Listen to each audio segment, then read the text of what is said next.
बिस्मिल्लाह कीजिए बेटा। ये एक सजदा है जिसे तू गिरा समझता है, हजार सजदों से देता है आदमी को निजात। सदर अली वक़ार, इस्लाम में ईमान के बाद सबसे अहम फरीज़ा नमाज की अदायगी। अल्लाह रब्बुल इज्जत ने कुरान मजीद में 80 से ज़ायद मुकामात पर इरशाद फरमाया, अकीमुस सलाता, यानी नमाज कायम करो, क्योंकि मेरा अल्लाह, मेरा मालिक, मेरा खालिक रहमान है, रहीम है, अजीज है और मेहरबान है। जी हाँ हासिन महफिल, अल्लाह ताला ने अपने बंदों को बार बार एक ही बात कही कि बंदे कहीं इस फरीज़े से गाफिल ना हो जाना, क्योंकि नमाज और मुसलमान लाजिमो मजलूम है। नमाज के बगैर नहीं तो ईमान का तसव्वुर है और नहीं इस्लाम का।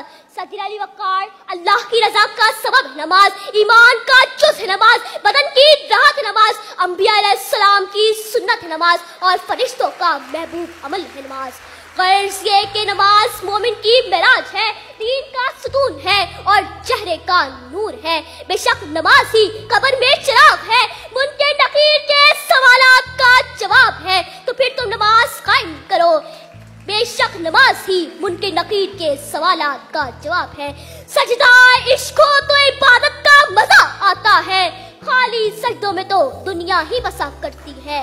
ऐ मेरे रब, मेरी दुआ है कि हम सबको नमाजों और सजदों के सरिये रुजू करने वालों में शामिल फरमा दे, आमीन। तो फिर तो नमाज कायम करो, कहीं तुम्हारा हशर भी नमरूद, फिरौन, कारून और हमान जैसे बदबख्तों सा ना हो। तो फिर तो नमाज कायम करो, क्योंकि यही मोमिन की मिराज है, दीन का सुकून है और चेहरे का नूर है।